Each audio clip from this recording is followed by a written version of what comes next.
देव की जिंदगी में अब सब कुछ ठीक होने वाला था। खुशियां लौटने ही वाली थीं, लेकिन किस्मत को कुछ और ही मंजूर था।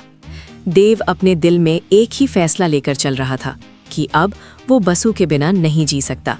वो ठान चुका था कि आज ही मासा के सामने खड़ा होकर साफ साफ कह देगा कि माँ साहब, मुझे बसु चाहिए, वही मेरी जिंदगी है, वही मेरी ताकत है। देव को पूरा भरोसा था कि माँ उसे प्यार करती हैं और वो ज़रूर उसकी बात मान जाएंगी।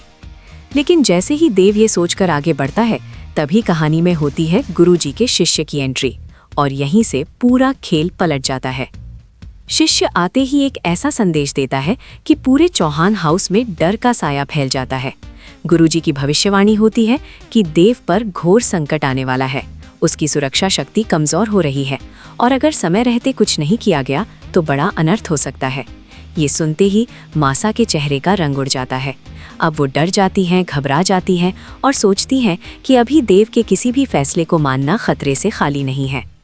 देव अंदर ही अंदर टूट जाता है, क्योंकि उसे लगने लगता है कि फिर से उसकी जिंदगी पर किसी और का कंट्रोल होने वाला है। एक तरफ उसका प्यार है बसु, और दूसरी तरफ माँ का डर और गुरुजी की भविष्यवाणी। लेकिन असली तूफान तो अभी आना बाकी था। दूसरी तरफ करिश्मा की एंट्री होती है।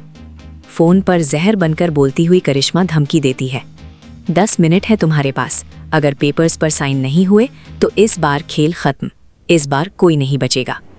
देव के कमरे की फाइल्स, कागजात करिश्मा सब जानती है। मतलब साफ है, घर के अंदर कोई गद्दार है जो हर बात करिश्मा तक पहुंचा रहा है। कोई अपना ही है जो अपनों की जड़ काट रहा है।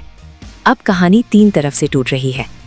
एक तरफ देव जो बसु के लिए अपनी माँ से लड़ने को तैयार है, दूसरी तरफ मासा जो गुरुजी की भविष्यवाणी से डर चुकी है, तीसरी तरफ करिश्मा जो ब्लैकमेल, धमकी और साजिश से पूरे परिवार को कंट्रोल कर रही है।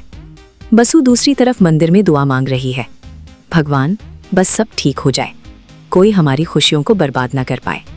लेकिन किसे पता था कि जिस घर में वो खुशियां मांग रही है, उसी घर में विनाश की स्क्रिप्ट लिखी जा चुकी है।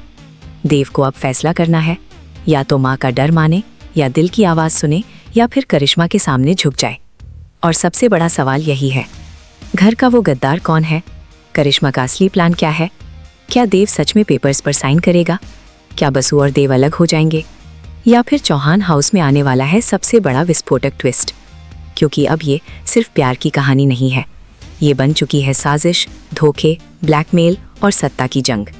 और आने वाले एपिसोड्स में हर रिश्ता टूटेगा, हर सच सामने आएगा, हर चेहरा बेनकाब होगा और हर किरदार अपनी असली पहचान दिखाएगा।